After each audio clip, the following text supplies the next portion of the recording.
சிச்சு காகத்தின் வாழ்க்கை. அந்த ஊர்ல எல்லாரும் விவசாயம் தான் செஞ்சுக்கிட்டு இருந்தாங்க. இந்த வருஷம் நல்ல விளைச்சல் விளைஞ்சதுக்கு அப்புறமா பறவைங்க எல்லாரும் சந்தோஷமா மறுபடியும் நிலத்தை உழுது அவங்கவுங்க வயல்ல நாத்து நட ஆரம்பிச்சாங்க. மகிக்கழுகு, துணிக்குருவி, லூசி புறா, சோட்டு கிளி கூட சேர்ந்து நம்ம சிச்சு காக்காவும் அவளுடைய வயல்ல ரொம்ப நல்லபடியாவே விளைச்சல விளைவிச்சுக்கிட்டு இருந்தா. எல்லாருடைய விளைச்சலும் நல்லபடியா விளைஞ்சு எல்லாருக்குமே லாபம் கிடைச்சது. ஆனா இந்த தடவை சிச்சு காக்கா அவளுடைய இடத்துல விளைவிச்ச விளைச்சலுக்கு மார்க்கெட்ல டிமாண்ட் அதிகமானதுனால அவ எதிர்பார்க்காத அளவுக்கு நிறைய லாபம் அவளுக்கு கிடைச்சது. வந்த வருமானத்துல அந்த ஊரிலேயே பெரிய பணக்காரியா சிச்சு காக்கா மாறிட்டா. மத்தவங்க எல்லாருமே அவங்க சம்பாதிச்ச பணத்துல ஒரு பெரிய வீட்டை கட்டிக்கிறதோ இல்ல கழுத்து நிறைய நகையை போட்டுக்கிட்டோ சந்தோஷமா இருந்தாங்க. ஆனா சிச்சு காக்கா மட்டும் அவ்வளவு பணம் சம்பாதிச்சாலும் அவளுடைய பழைய சின்ன வீட்லயே இருந்துகிட்டு அவ சம்பாதிச்ச பணத்தை எல்லாம் என்ன பண்றான்னு யாருக்கும் தெரியாம ரகசியமா வச்சுக்கிட்டு இருந்தா. ஒரு நாள் காலையில துணி, சோட்டு, லூசி, மஹி 4 பேருமே வயல்ல நின்னு பேசிக்கிட்டு இருக்கும்போது அங்க சிச்சு காக்கா வந்துச்சு. அப்ப எல்லாருமே சிச்சுவை பார்த்து ஆச்சரியமா, என்ன சிச்சு, இன்னைக்கு கூட கிழிஞ்சு போன அதே பழைய புடவையே கட்டிக்கிட்டு வந்திருக்க? இந்த தடவை எல்லார விட உனக்கு தானே அதிகமா லாபம் வந்துச்சு. உனக்குன்னு ஒரு தங்க நகைய கூடவா நீ வாங்கிக்கல? அட ஆமா சிச்சு, இந்த தடவை எனக்கு வந்த லாபத்துல நான் என்னோட பழைய வீடு இருந்தாலும் பரவாயில்லன்னு புதுசா 3 அடுக்குமாடி கட்டடம் கட்டி இருக்கேன். ஒவ்வொரு ரூம்லயும் ஏசி போட்டு இவ்வளவு நல்லா பண்ணிருக்கேன் தெரியுமா? ஆனா நீ என்ன அவ்வளவு லாபம் வந்தாலும் பிச்சைக்காரி மாதிரியே இருக்க? அப்போ மஹி சிரிச்சுக்கிட்டே, ஆமாம் சோட்டு, இந்த சிச்சு சரியான பிஸ்னாரி இல்லையா? அதனால பணத்தை பத்திரமா மூட்டை கட்டி தலைக்கடியில தலகாணிய வச்சு படுத்து தூங்குறாலும் என்னவோ.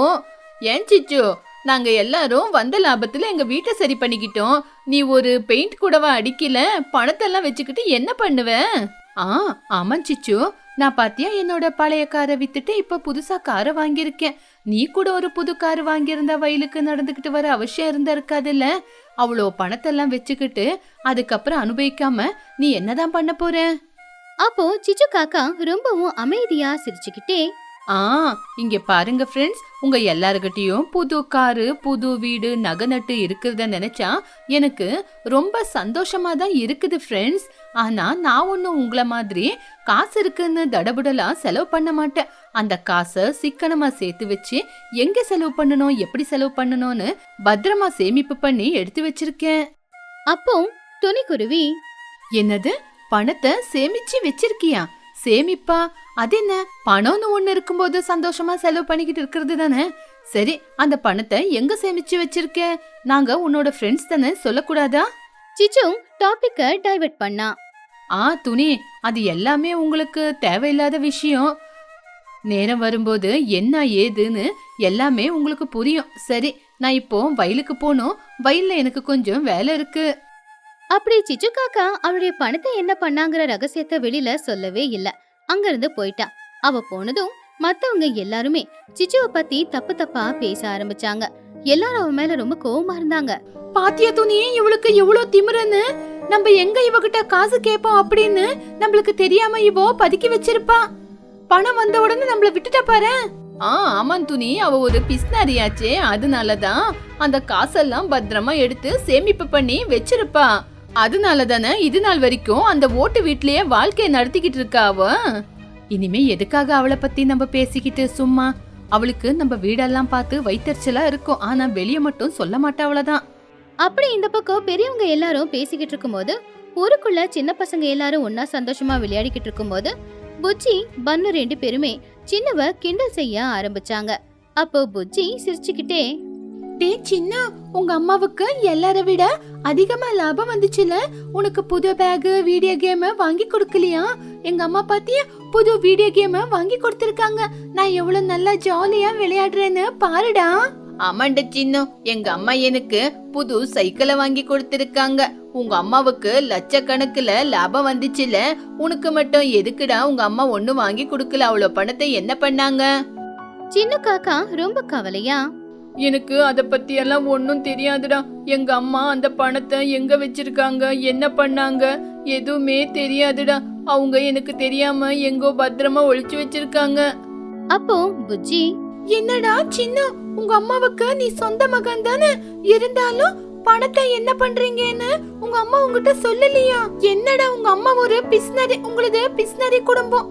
மழை வந்தாலும் வெயில் அடிச்சாலும் அந்த வீட்ல இருந்து கஷ்டப்படுறீங்க. நாங்க பாத்தியா எவ்வளவு பெரிய வீடு கட்டிக்கிட்டு இருக்கோம். டேய், உங்க அம்மா அந்த பணத்தை எல்லாம் சேர்த்து வச்சு நாளைக்கு சிட்டிலேயே இருக்கிற பெரிய போர்டிங் ஸ்கூல்ல உன்னை சேர்க்க போறாங்களே என்னவோ, கேட்டுக்கடா. ஃப்ரெண்ட்ஸ் எல்லாரும் கிண்டல் பண்றத பார்த்து சின்னவுக்கு ரொம்பவும் கோவம் வந்துச்சு. அவன் அவங்க எல்லார்கிட்டயும் கோச்சுக்கிட்டு நேரா அவங்க வீட்டுக்கு வந்தான்.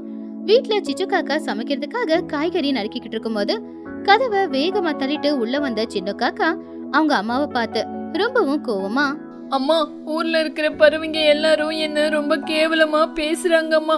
உங்களுக்கு தான் அவ்வளோ லாபம் வந்துச்சுல, அந்த பணத்தை எல்லாம் என்னம்மா பண்ணீங்க? அந்த பணத்தை எல்லாம் எனக்கு தெரியாம எங்க ஒளிச்சு வச்சீங்க? அப்போ சிச்சு காக்கா, ஏன்பா சின்ன, ஏன் இவ்வளவு கவலையோட பேசுற? யாராவது வெளியே ஏதாவது சொன்னாங்களா? ஊருக்குள்ள இருக்கிறவங்க 1000 பேசுவாங்க, நம்ம இப்படி இருந்தா அவங்களுக்கு என்னவா? சின்ன காக்கா அழுதுகிட்டே, அம்மா, நீங்க என்ன சமாதானம் படுத்தாதீங்கம்மா. ஊருக்குள்ள இருக்கிற எத்தனையோ பறவைங்க காரு பங்களா வீடுன்னு சந்தோஷமா வாழ்ந்துகிட்டு இருக்காங்க. ஆனா நீங்க மட்டும் எனக்கு எதுவுமே வாங்கி கொடுக்காம இருக்கீங்க. என்னம்மா பண்ணீங்க? அவ்வளவு காசை குழி தோண்டி புதைச்சு வச்சிருக்கீங்களா? அப்போ சிச்சு காக்கா சிரிச்சுக்கிட்டே சின்னுவ பார்த்து, ஐயோ பைத்தியக்கார பையனே, நான் பணத்தை எல்லாம் குழி தோண்டி புதைச்சு வைக்கலடா. குழி தோண்டி அதுக்குள்ள பெரிய பங்களாவே கட்டிக்கிட்டு இருக்க. ஆனா இந்த விஷயத்த உனக்கு எப்படி சொல்றதுன்னு தெரியாம இருந்த. இப்ப நீயே கேட்டதுனால சொல்லிக்கிட்டு இருக்க. அப்போ சின்ன காக்கா ஆச்சரியமா, அம்மா, புது உலகமா? என்னம்மா அது? எனக்கு ஒண்ணுமே புரியலம்மா. முந்தா நேத்து நானு பொருளுங்க வாங்குறதுக்காக மார்க்கெட்டுக்கு பட்டணத்துக்கு போயிருந்தேல, அங்க நிறைய பேரு பேசிக்கிட்டாங்க. இன்னும் 2-3 நாள்ல இந்த பூமி மேல பெரிய மாற்றமே ஏற்படும்னு சொன்னாங்கடா. எல்லாமே மாறப்போதா? அப்படின்னா என்னம்மா? புயல் காத்து ஏதாவது வருதா? புயல் காத்து இல்லப்பா, அது பேரு எல்நீனு. அப்படின்னா சூடு இந்த பூமி மேல அதிகமாயி எங்கேயுமே ஒரு துளி கூட மழை விழுவாதாமா. எப்பவுமே நம்ம பார்க்காத அளவுக்கு இந்த வருஷம் சூரியன் அவனோட சூட்டை அதிகமாக்கி இந்த பூமியில எங்கேயுமே தண்ணி இல்லாம செடி மரம் எல்லாமே காஞ்சி போகுதாமா. அப்போ சின்ன காக்கா ரொம்ப பயந்து போய், ஐயோ கடவுளே, எல்நீனா வெயிலா? அப்படின்னா நம்ம இந்த பூமி மேல சுட்டு போயிடுவோமாமா? அதுக்கு தானடா மக்கு பையனே, நான் பெரிய பங்களாவை கட்டல. இந்த துணி சோட்டு இவங்க எல்லாருமே லாபம் வந்த உடனே வீட்டை கட்டுறேன், காரை வாங்குறேன், தங்க வாங்குறேன்னு தடபுடலாம் எதேதோ செஞ்சு வச்சிருக்காங்க. ஆனா முன்னாடி வரப்போற வெயிலுனால அவங்களோட வீட்டு ஏசி கரண்ட் எல்லாமே பர்ன் ஆக போது, பாத்துக்கிட்டே இரு. அதுக்கு தானே நான் புத்திசாலித்தனமா எல்லாமே யோசிச்சு வச்சிருக்கேன். அம்மா, அப்படின்னா அடிக்கிற வெயிலுக்கு நம்மளும் சுட்டு போயிடுவோமாமா? எனக்கு ரொம்ப பயமா இருக்குமா. ஏன்டா நான் இருக்கும்போது நீ பயந்துகிட்டு இருக்க? அதுக்கு தானே நான் புத்திசாலித்தனமா யோசிச்சு நம்ம வீட்டுக்குள்ள இருந்தே ஒரு ஸ்வரங்க பாதைய கண்டுபிடிச்சிருக்கேன். நான் பாத்துக்கிறேன். அத கேட்டு சின்ன காக்கா ஷாக் ஆயிட்டான். பூமிக்கு அடியில இருந்து ஸ்வரங்க மார்க்கமா? உண்மையாமா? ஆமாண்டா, பூமிக்கு அடியில எவ்வளவு வெயில் அடிச்சாலும் எப்பவுமே சில்லுன்னு தான் கிளைமேட் இருக்கும். அதனால தானே நான் புத்திசாலித்தனமா யோசிச்சிருக்கேன். அது மட்டும் இல்ல பூமிக்கு அடியில நம்மளுக்கு காத்தோட்டம் இருக்கணும் அப்படின்னு காத்து வசதி வேணும்னு சின்ன சின்ன பைப்புங்களை பூமிக்கு மேலேயே எடுத்து விட்டுருக்கேன். அது மட்டும் இல்ல, எனக்கு வந்த லாபத்துல 6 மாசத்துக்கு தேவையான பொருளுங்கெல்லாம் எடுத்து வச்சிருக்கேன். பூமிக்கு அடியில வீட்டையே கட்டியிருக்கேன். அத கேட்டு சின்ன ரொம்பவும் சந்தோஷமா, அம்மா, எனக்கு அந்த வீட்டை பார்க்கணும் போல ரொம்ப ஆசையா இருக்குமா. என்ன கூட்டிட்டு போய் அந்த வீடை காட்டுறீங்களாமா? நான் யாருக்கிட்டையும் சொல்ல மாட்டேன். சரிப்பா, உனக்கு காட்டாம யாருக்கு காட்ட போறேன்? ஆனா இந்த விஷயத்த பத்தி யாருக்கும் எப்பவுமே தெரியக்கூடாது. வெயில் வந்தப்போ நம்ம சந்தோஷமா போய் அந்த வீட்ல இருக்கலாம். இங்க எல்லாரும் வெயிலுக்கு கஷ்டப்படுவாங்க. இப்படியே சில நாட்களும் போச்சு. சிச்சு காக்கா சொன்ன மாதிரி வெயில் காலமும் வந்துச்சு. வெயில் ரொம்ப அதிகமா இருக்கிறதுனால பறவைகளால வெயில தாங்கிக்கவே முடியல. காலையில 7 மணிக்கே வெயில் ரொம்ப அதிகமா இருந்துச்சு. ஆத்துல இருந்து குளத்துல இருக்கிற தண்ணி எல்லாமே வத்தி ஆவியா போயிடுச்சு. பறவைங்க எல்லாரும் அனல் தாங்க முடியாம ரொம்பவும் கஷ்டப்பட்டுக்கிட்டு இருக்கும்போது சிச்சுவோட வீட்டுல சிச்சு காக்கா, அடடே சின்ன, இனிமே நம்மளால இந்த பூமி மேல வாழ முடியாது. உடனே நம்மளோட ஸ்வரங்க வீட்டுக்கு போயிடலாம். சீக்கிரமா துணிமணி எல்லாம் எடுத்துக்கிட்டு வா, நம்ம கிளம்பலாம். ஆமாமா, எனக்கும் இங்க இருக்க முடியலம்மா. சிச்சு காக்கா சின்ன காக்காவை கூட்டிக்கிட்டு அவ வீட்டுக்குள்ள இருக்கிற ஒரு ரகசிய சுரங்க பாதை வழியா ஒரு குகைக்குள்ள வந்தா. அந்த இடத்துக்குள்ள வந்த உடனே அங்க கிளைமேட் சுத்தமா மாறிடுச்சு. அதாவது ஏதோ ஒரு ஃப்ரிட்ஜுக்குள்ள வந்த மாதிரி தான் இருந்துச்சு. அந்த அளவுக்கு குளிர்ச்சியா இருந்துச்சு. அங்க 2 கட்டல், ஒரு ஓரமா ஒரு அடுப்பு, அப்புறம் ஒரு ஓரத்துல தண்ணி, சமைக்கிறதுக்கு காய்கறி, அரிசி, பருப்பு சாமான் எல்லாமே இருந்துச்சு. சின்ன காக்கா அங்க சந்தோஷமா படுத்து தூங்குனா. வாவ் அம்மா, இங்க எவ்வளவு சில்லுன்னு நல்லா காத்து வருதுமா. மேல எவ்வளவு வெயில் அடிச்சாலும் உள்ள அது தெரியவே மாட்டேங்குது. இவ்வளவு நிம்மதியா நான் இது வரைக்கும் இருந்ததில்ல. அப்போ சிச்சு ரொம்பவும் சந்தோஷமா, பாத்தியா என்னோட புத்திசாலித்தனத்தை? நம்ம வெயில் காலம் முடியற வரைக்கும் இங்கே நிம்மதியா இருக்கலாம். அவங்க மட்டும் அந்த வெயில்ல வெந்துக்கிட்டு கரண்ட்டும் இல்லாம கஷ்டப்பட போறாங்க. இப்படியே சில நாட்கள் போச்சு. குகைக்குள்ள சிச்சு காக்காவும் சின்ன காக்காவும் ரொம்பவும் சந்தோஷமா வாழ்ந்துகிட்டு இருந்தாங்க. அவங்களுக்கு அங்க எந்த பிரச்சனையும் இருக்கல. ஆனா மேல வெளியில பாவம் பறவைங்களோட நிலைமை ரொம்ப மோசமா இருந்துச்சு. ஏசி இருந்தாலும் அங்க கரண்ட் இல்ல. அதே மாதிரி குடிக்கிறதுக்கு தண்ணி இல்லாம, சாப்பிட சாப்பாடு இல்லாம பறவைங்க கஷ்டப்பட்டுக்கிட்டு இருந்தாங்க. ஒரு நாள் சின்ன காக்காவுக்கு வெளியில நிலைமை என்னன்னு தெரிஞ்சுக்கணும் போல தோணுச்சு. அம்மா, நான் இந்த ஸ்வரங்க மார்க்கமா வெளிய போய் அங்க நிலைமை எப்படி இருக்குன்னு பாத்துட்டு வரேன். என் ஃப்ரெண்ட்ஸ கூட பாத்துட்டு வரேம்மா. சரிடா, பாத்து பத்திரமா போயிட்டு வா. வெயில் பட்டா நீ சுட்டு போயிடுவ. அதனால வெளிய போவாம மெதுவா எட்டி பாத்துட்டு வா போதும். அப்படி சின்ன சுரங்கப்பாதை வழியா வெளியில வந்து அவங்க வீட்டு ஜன்னல் வழியா வெளியில என்ன நடக்குதுன்னு பார்த்தான். வெளியில பன்னு கிளி, புஜ்ஜி குருவி 2 பேரும் தாகம் தாங்க முடியாம உடம்புல இருக்கிற நீர் சக்தி எல்லாமே இழந்து சாவர நிலைமையில பாவம் தூணுக்கு முட்டிக்கிட்டு நின்னுக்கிட்டு இருந்தாங்க. இன்னொரு பக்கம் அவங்க அம்மாக்கள் உட்காந்து பிள்ளைங்களோட நிலைமைய பார்த்து ரொம்பவும் கவலைப்பட்டுக்கிட்டு இருந்தாங்க. அப்போ துணி அழுதுகிட்டே, ஐயோ கடவுளே, எப்படியாவது எங்க பசங்களை காப்பாத்துங்கப்பா. எங்களுக்கு குடிக்கிறதுக்கு ஒரு துளி தண்ணி கூட இல்ல. வீட்டுக்குள்ளே இருக்கலான்னு பார்த்தா அந்த காங்கிரீட் வீடால வீடே உஷ்ணமா இருக்கு. வெளிய வந்தா வெயில் எங்களை சுடுது. அப்போ சோட்டு கிளியும், ஐயோ துணி, நம்ம பெரிய தப்பு பண்ணிட்டோம் துணி. இந்த மாதிரி பெரிய பெரிய பங்களாவை கட்டுறதை விட்டுட்டு அந்த குடிசை வீட்லயே இருந்திருந்தா கொஞ்சமாவது காத்து வந்திருக்கும். ஐயோ, என் பன்னு இந்த வெயிலுக்கு காஞ்சி சாவற மாதிரி இருக்கானே. சின்னவுக்கு அவங்க நிலைமைய பார்த்து ரொம்பவும் கவலையாயிடுச்சு. ஏன்னா அவங்க 2 பேருமே அவனுடைய நண்பர்கள். அவங்க சாவர நிலைமையில இருக்கிறத பார்த்து அவன் கண்ணுல இருந்து கண்ணீர் கொட்டுச்சு. உடனே சுரங்கப்பாதை வழியா அவங்க அம்மா கிட்ட போய் நடந்த விஷயத்த சொன்னான். அம்மா, உங்ககிட்ட கெஞ்சி கேட்டுக்கிறேன். பன்னு புஜ்ஜிய எப்படியாவது காப்பாத்துங்கம்மா. அவங்க குடிக்க தண்ணி இல்லாம சாவுற நிலைமையில இருக்காங்க. வெயில் அதிகமாயி அவங்க மயக்கம் போட்டு விழுந்திருக்காங்கம்மா. எப்படியாவது அவங்க 2 பேரை காப்பாத்துங்கம்மா. இல்லனா கொஞ்ச நேரத்திலே அவங்க செத்து போயிடுவாங்க. அத கேட்டு சிச்சு காக்கா, என்னடா சொல்ற? வெளிய நிலைமை அவ்வளவு மோசமா இருக்கா? ஆனாலும் அவங்க நம்மள ரொம்ப அசிங்கப்படுத்திருக்காங்க. பணம் வந்துச்சுன்னு ரொம்ப திமிரு பிடிச்சி ஆடினாங்கல்ல, அவங்க பண்ண பாவத்துக்கு தான் இப்போ அனுபவிக்கிறாங்க. அப்போ சின்னும் ரொம்ப கவலையா, அம்மா, என் ஃப்ரெண்ட்ஸ் எல்லாம் வெளியே செத்து போயிட்டாங்கன்னா அதை பார்த்துக்கிட்டு என்னால இருக்க முடியாது. பாவமா, அவங்க கொஞ்சம் கொஞ்சமா செத்துக்கிட்டு இருக்காங்க. தயவு செஞ்சு அவங்கள காப்பாத்துங்கம்மா. அவங்க எல்லாம் செத்து போயிட்டா இந்த வீட்டுல என்னால நிம்மதியா வாழவே முடியாது. அவங்க தான் தப்பு பண்ணாங்கன்னா அதே தப்பு நம்ம மறுபடியும் ஏமா பண்ணணும்? அம்மா ப்ளீஸ் அம்மா, தயவு செஞ்சு அவங்கள காப்பாத்துங்கம்மா. உங்களை கையெடுத்து கும்பிடுறேம்மா. அப்படி சின்ன காக்கா அழுதுகிட்டே அவங்க அம்மா முன்னாடி கெஞ்சி கேக்குறத பார்த்தப்போ சிச்சுவோட மனசும் மாறுச்சு. இப்போ எல்லார் மேலயும் கோவத்தை தீர்த்துக்கிறதுக்கான நேரம் இது இல்ல.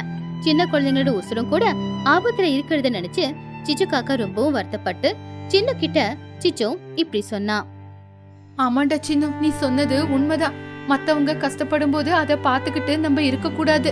அவங்களுக்கு உதவி செய்யறதுதான் மனுஷ குணம். சரி, அவங்க செஞ்ச பாவத்துக்கு இவ்வளவு நாளா கஷ்டத்தை அனுபவிச்சிருக்காங்கல்ல, தண்ணி கேன் எடுத்துக்கோ, அவங்கள கூட்டிட்டு வரலாம். சிச்சு காக்கா சின்ன காக்கா 2 பேரும் கேன்ல தண்ணி எடுத்துக்கிட்டு வெளியில வந்தாங்க. தாகத்தை தாங்க முடியாம எல்லாருமே நடு தெருவுல நின்னுக்கிட்டு இருந்தாங்க. பன்னு, துணி, 2 பேரும் அழுவாதீங்க. இந்தாங்க, நான் தண்ணி கொண்டு வந்திருக்கேன். முதல்ல இந்த தண்ணியை அவங்க முகத்துக்கு தெளிச்சு கொஞ்சம் வாய்க்கு குடிக்க தண்ணி கொடுங்க. அப்போ துணி ரொம்ப ஆச்சரியமா, சிச்சு, நீயா? எங்க உயிரை காப்பாத்துறதுக்கு கடவுள் மாதிரி வந்திருக்கியா? இவ்வளவு தண்ணி உனக்கு எங்க இருந்து கிடைச்சது? சிச்சு, எங்களை மன்னிச்சிடு சிச்சு. நாங்க ரொம்ப தப்பு பண்ணிட்டோம். அதெல்லாம் மறந்து இன்னைக்கு நீதான் வந்து எங்களுக்கு உதவி செஞ்சிருக்க. துணி சோட்டு அத பத்தி அப்புறமா பேசலாம். முதல்ல குழந்தைங்கள தூக்கிக்கிட்டு என்னோட குடிசை வீட்டுக்கு வாங்க. உங்களோட பங்களா வீடே உங்களுக்கு சுடுகாடா மாறி போச்சு. சிச்சு காக்கா அவங்க எல்லாரையுமே கூட்டிக்கிட்டு அவங்க வீட்டுக்குள்ள போனா. அதுக்கப்புறமா நேரா அவங்க எல்லாரையுமே அவங்க வீட்டுக்குள்ள இருக்கிற சுரங்கப்பாதை வழியா கீழே இருக்கிற அவங்க வீட்டுக்கு கூட்டிக்கிட்டு போனா. அங்க ஏசி போட்ட மாதிரி நல்ல குளுகுளுன்னு இருந்துச்சு. வெளியில வெயிலுக்கும் உள்ள இருக்கிற கிளைமேட்டுக்கும் சம்பந்தமே இருக்கல. அது மட்டும் இல்ல, அந்த வீட்ல எல்லா வசதியும் இருந்துச்சு. அது எல்லாரையும் ஆச்சரியப்படுத்துச்சு. அடடே சிச்சு, இந்த மாதிரி ஸ்வரங்க மார்க்கமா இவ்ளோ பெரிய வீட நீ எப்ப பண்ண? உன்னோட குடிசை வீட்டுக்கடியில இவ்ளோ பெரிய வீடு இருக்கிறது தெரியல. இதெல்லாம் எப்ப கட்டி வச்ச? ஆமா சிச்சு, இதுக்குள்ள ஏசி இல்லனாலும் சில்லுன்னு எவ்வளவு நல்லா காத்து வருது. ஆமா, இவ்ளோ பொருளுங்களை எப்படி வாங்கிட்டு வந்து வச்ச? காசு சேர்த்து வச்சது நீ இதுக்காக தானா? சிச்சு காக்கா சிரிச்சுக்கிட்டே, ஆமா ஃப்ரெண்ட்ஸ், இந்த மாதிரி ஒரு நிலைமை வரும்னு எனக்கு எப்பவோ தெரிஞ்சிருந்தது. அதனாலதான் பணம் வந்த உடனே நான் ஆடம்பரமா செலவு பண்ணாம இதுக்கு தேவையான வேலைங்களை செஞ்சு வீட்டுக்கு தேவையான பொருளுங்களையும் வாங்கி வச்சேன். அப்ப டோனி சிச்சுவோட கைய பிடிச்சு அழுதுகிட்டே, சிச்சு, எங்களை மன்னிச்சிடு சிச்சு. நாங்க பணம் வந்தப்போ ஆடம்பரமா எப்படி வாழணும் அப்படின்னு யோசிச்சுமே தவிர அந்த பணத்தை எப்படி சேமிக்கணும் அப்படின்னு யோசிக்கல. ஆனா உன்னோட முன்னெச்சரிக்கை, உன்னோட புத்திசாலித்தனம் தான் இன்னைக்கு உன்னை இந்த நிலைமைக்கு கொண்டு வந்து விட்டு எங்களையும் காப்பாத்த உதவி செஞ்சிருக்கு. சிச்சு, எங்களோட பணம் சொத்து இன்னைக்கு எதுவுமே எங்களுக்கு உதவி செய்யல. இனிமே பணம் இருக்கு அப்படிங்கிற திமிர்ல யாரையும் ரொம்ப கேவல பண்ணி பேச மாட்டோம். சிச்சு காக்கா அவங்கள சமாதானப்படுத்தி, சரி சரி, யாருமே கவலைப்படாதீங்க. நம்ம எல்லாரும் ஃப்ரெண்ட்ஸ் தானே. இனிமே இந்த வெயில் காலம் முடியற வரைக்கும் நீங்க எல்லாருமே ஒத்துமையா என் கூட தான் இருக்கணும். நம்ம எல்லாரும் இதே வீட்டுல சந்தோஷமா இருக்கலாம். 6 மாசத்துக்கு தேவையான பொருளுங்க எல்லாம் இருக்கு. அப்போ புஜ்ஜி சிரிச்சுக்கிட்டே, தேங்க்யூ சின்னு. நீ மட்டும் இன்னைக்கு இல்லனா இந்த வெயிலுக்கு நாங்க எல்லாம் காஞ்சு போய் செத்து போயிருப்போம்டா. ஆமாண்டா சின்னு, உங்க அம்மா கட்டி இருக்கிற இந்த ஸ்வரங்க வீடு ரொம்ப சூப்பரா இருக்குடா. நம்ம எல்லாரும் இனிமே இங்கே விளையாடலாம். அப்படி பறவைங்க எல்லாரும் அந்த வெயில் காலம் முடியற வரைக்கும் சிச்சுவோட சுரங்கப்பாதையில இருக்கிற வீட்லயே வாழ்ந்துகிட்டு இருந்தாங்க. ஒரு காலத்துல அவளை எத்தனை பேர் கிண்டல் பண்ணாலும் அசிங்கப்படுத்தி இருந்தாலும் அதையெல்லாம் மனசுல வச்சுக்காம அவங்களுக்குன்னு ஒரு பிரச்சனை வரும்போது சிச்சு காக்கா அவங்க எல்லாருக்கும் உதவியா நின்னா ஆதரவும் கொடுத்தா. சிச்சுவோட நல்ல மனசை பார்த்து எல்லாருமே சிச்சு கிட்ட மன்னிப்பு கேட்டு அவளுக்கு நன்றியும் தெரிவிச்சாங்க. அன்னையில இருந்து சிச்சு கூட சேர்ந்து எல்லாரும் சந்தோஷமா வாழ்ந்துகிட்டு இருந்தாங்க. குளத்தில் மூங்கில் வீடு. துணி ரொம்பவும் ஏழை. அவளுடைய பொண்ணான புஜ்ஜி குருவி கூட சேர்ந்து வாழ்ந்துட்டு இருந்தா. துணியோட தொழில் என்ன அப்படின்னா மீன் பிடிக்கிறது.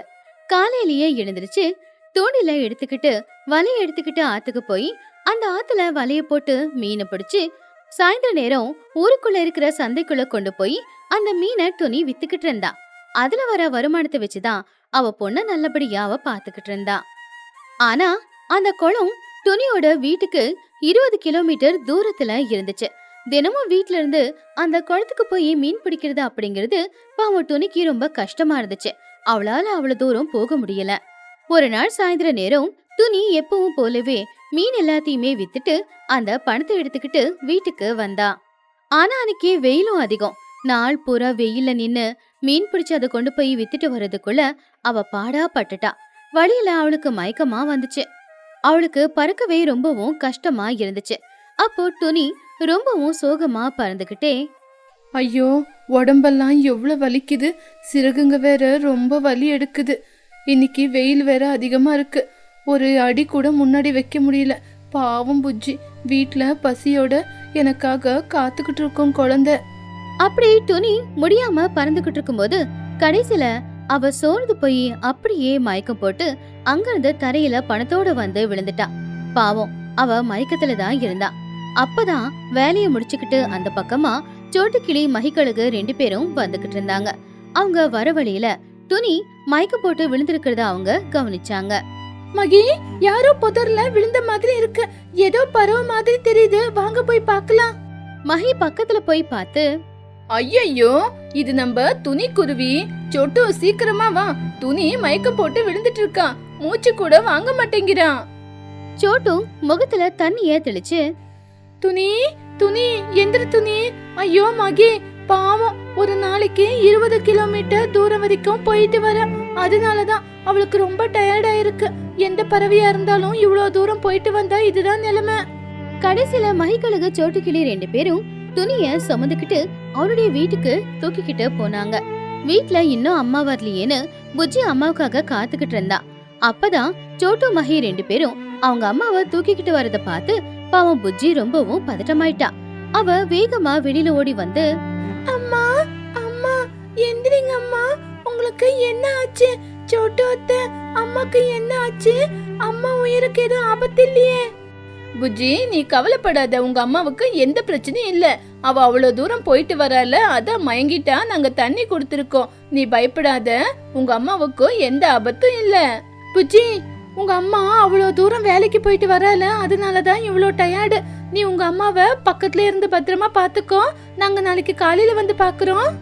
சோட்டுவும் மகியும் அங்கிருந்து போயிட்டாங்க. அன்னைக்கு ராத்திரி முழுக்க புஜ்ஜி பக்கத்திலே இருந்து அம்மாவுக்கு சேவைகளை செஞ்சுக்கிட்டு இருந்தா. அப்படி அந்த ராத்திரி முடிஞ்சு போச்சு. அடுத்த நாள் காலையில துணி மெதுவா கண் முழிச்சு பார்த்தா. அப்போ புஜ்ஜி பக்கத்துல அழுதுகிட்டே இருந்தா. அம்மா அம்மா, என்னாச்சுமா? இப்போ எந்திரிச்சிட்டீங்களா? இப்போ உங்களுக்கு உடம்பு எப்படிமா இருக்கு? நேத்து நைட்டு சோட்டு அத்தை மகி அத்தை உங்களை தூக்கிட்டு வந்தாங்க. நான் ரொம்ப பயந்துட்டேன், நான் அழுதுகிட்டே இருந்தேன். அப்போ துணி அவளுடைய பொண்ணு கிட்ட, புஜ்ஜி பயப்படாதம்மா, எனக்கு எதுவுமே ஆகல. எனக்கு என்ன கொஞ்சம் சிறுகுங்க வலி, அவ்வளவுதான். அவ்வளவு தூரம் போயிட்டு வரல, இன்னைக்கு நான் ரெஸ்ட் எடுக்கிறேன். புஜ்ஜி அழுதுகிட்டே, அம்மா இனிமே நீங்க வேலைக்கே போறது வேண்டாம். ஒவ்வொரு நாளும் நீங்க 20 கிலோமீட்டர் வேலைக்கு போயிட்டு வரனால உங்களுக்கு ரொம்பவே சோர்வா இருக்கு. அதனால தானே நீங்க மயக்கம் போட்டுட்டீங்க. நீங்க நினைச்சு பாருங்க, உங்களுக்கு ஏதாவது ஆயிருந்தா அதுக்கப்புறம் என்ன யாருமா பாத்துக்குவா? எனக்கு உங்களை விட்ட வேற யாருமா இருக்கா? ஐயோ புஜ்ஜி, ஏமா அப்படி சொல்ற? மீன் பிடிச்சி விக்கலன்னா நம்ம எப்படி வாழ்றது? இங்க எங்கேயுமே ஆறு இல்லைன்னு தானே அவ்வளவு தூரம் நான் வேலைக்கு போயிட்டு வரேன்.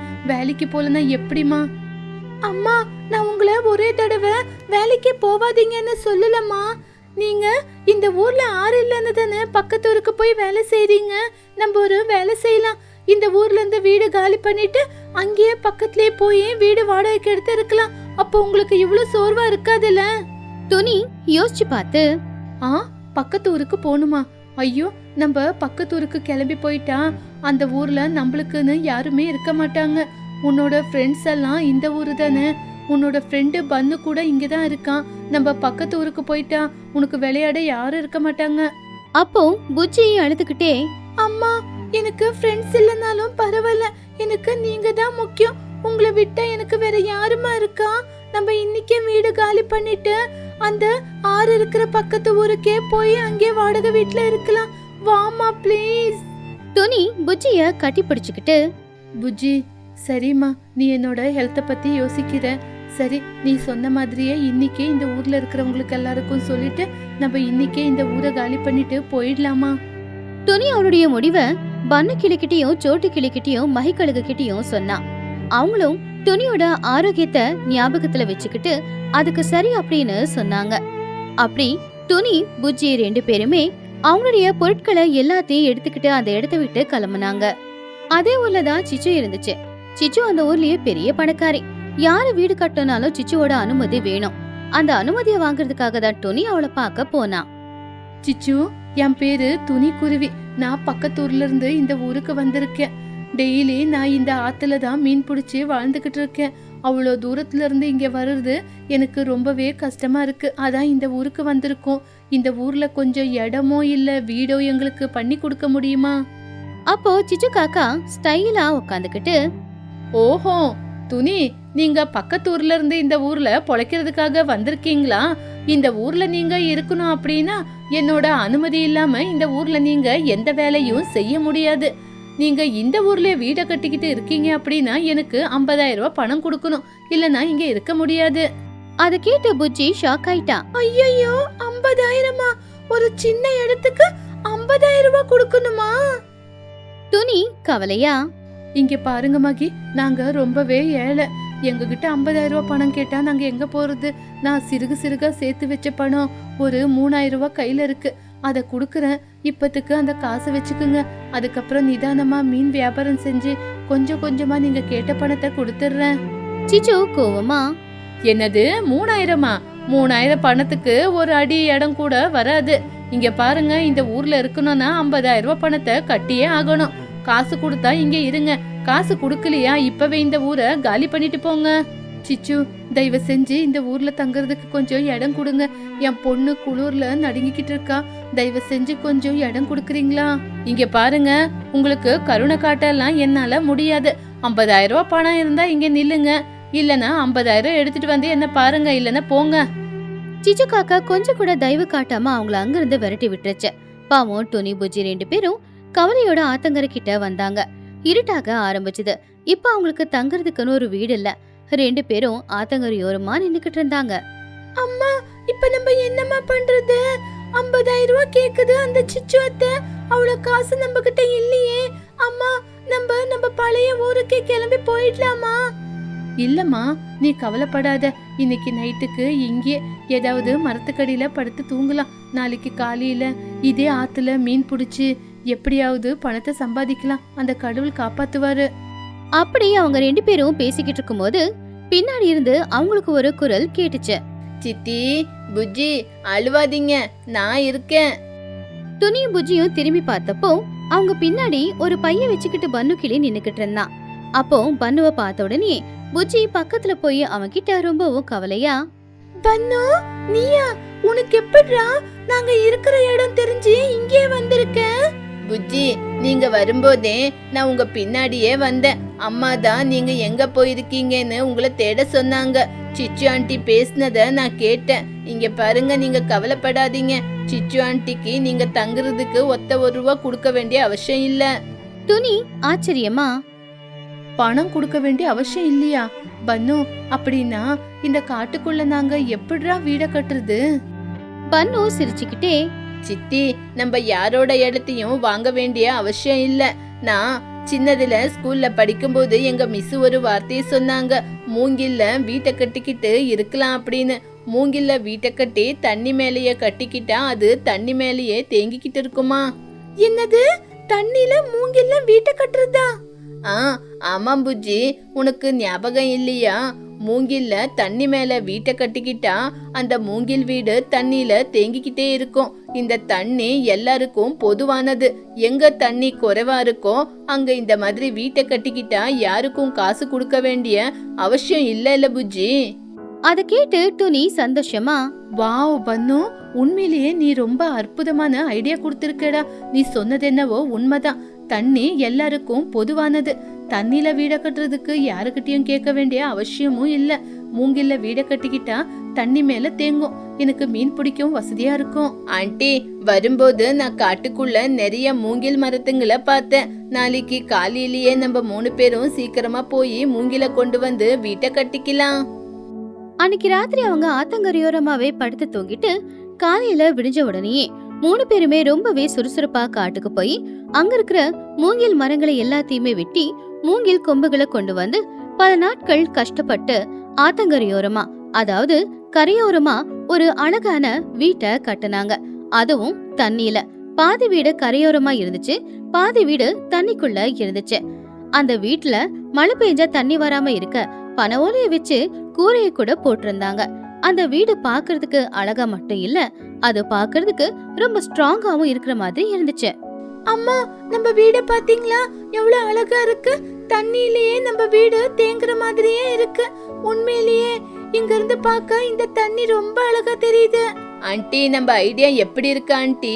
மூங்கில்ல தண்ணிக்கு மேல வீட்டை கட்டினதுனால எவ்வளவு தண்ணி வந்தாலும் மேல தேங்கிக்கிட்டே இருக்கும். துணி சந்தோஷமா, பன்னு, எங்களுக்கு நீதாண்டா கடவுள். உன்னாலதான் தண்ணி மேல இவ்வளவு அழகா நாங்க வீட்டை கட்டிக்கிட்டு இருக்கோம். இனிமே என் பொண்ணு யாருக்கும் பயப்பட வேண்டிய அவசியமே இல்லடா. அம்மா, இனிமே உங்களுக்கு எந்த பிரச்சனையும் இல்ல. 20 கிலோமீட்டர் போக வேண்டிய அவசியமும் இல்ல. நம்ம வீடு தண்ணி மேலே இருக்கிறதுனால நீங்க ஜன்னலுக்கிட்ட உட்காந்து கூட மீனை அழகா பிடிக்கலாம். உங்களுக்கு டயர்டானப்போ ரெஸ்ட் எடுக்கலாம். பிடிச்ச மீனை இங்கே ஆத்தங்கரை ஓரத்துல உட்காந்து வித்துக்கிட்டு நல்லா இருக்கலாம். துணி சிரிச்சுக்கிட்டே, ஆமா புஜ்ஜி, நம்ம கஷ்டம் எல்லாம் முடிஞ்சு போச்சு. இனிமே நம்ம இங்கேயே சந்தோஷமா வாழலாம். இந்த விஷயம் ஊர்ல இருக்கிற எல்லா பறவைங்களுக்கும் தெரிஞ்சு அவங்க அந்த வீட்டை பார்த்து ரொம்பவும் ஆச்சரியப்பட்டாங்க. அப்போ சிச்சுவுக்கும் இந்த விஷயம் தெரிஞ்சது. சிச்சு ரொம்ப கோவமா துணி வீட்டுக்கு வந்தா. என்னடி துணி, இங்க வீட்டை கட்டிக்கிட்டா எந்த டாக்ஸும் கொடுக்க வேண்டிய அவசியம் இல்லைன்னு வீட்டை கட்டிக்கிட்டியா? இங்க வீடு கட்டுறதுக்கு முன்னாடி எதுக்கு என்கிட்ட பர்மிஷன் கேட்கல? அத கேட்டு பன்னு, இங்க பாருங்க சிச்சு ஆண்டி, இந்த ஊருக்குள்ள இருக்கிற இடத்துக்கு மட்டும்தான் நீங்க சொந்தக்காரரா இருக்கலாம். இந்த தண்ணி எல்லாருக்கும் பொதுவானது. இதுல வீட்டை கட்டிக்கிட்டா யாருக்குமே டாக்ஸ் கட்ட வேண்டிய அவசியமும் இல்ல. எங்களை கேள்வி கேட்கிற உரிமையும் உங்களுக்கு இல்ல. சிச்சு ரொம்பவும் கோவமா, என்னது, தண்ணிக்குள்ள வீட்டை கட்டிக்கிட்டா டாக்ஸ் கட்ட வேண்டிய அவசியம் இல்லையா? நீங்க ரொம்பவே புத்திசாலி அப்படின்னு கத்திக்கிட்டே அங்கிருந்து போயிடுச்சு. ஊர்ல இருக்கிற பறவைங்க எல்லாரும் பன்னுவோட புத்திசாலித்தனத்தையும் துணியோட உழைப்பையும் பாராட்டாங்க. அப்படி துணி பூஜி 2 பேருமே இப்போ அந்த ஆத்துலயே வீடு கட்டிக்கிட்டதுனால அங்கேயே மீன் பிடிச்சி அங்கேயே மீனை வித்துக்கிட்டு இருந்தாங்க. இதனால துணிக்கு நிறைய சிரமம் இல்லாம போயிடுச்சு. அப்படி பன்னு கொடுத்த ஒரு ஐடியாவால துணியோட வாழ்க்கை மொத்தமாவே மாறிடுச்சு.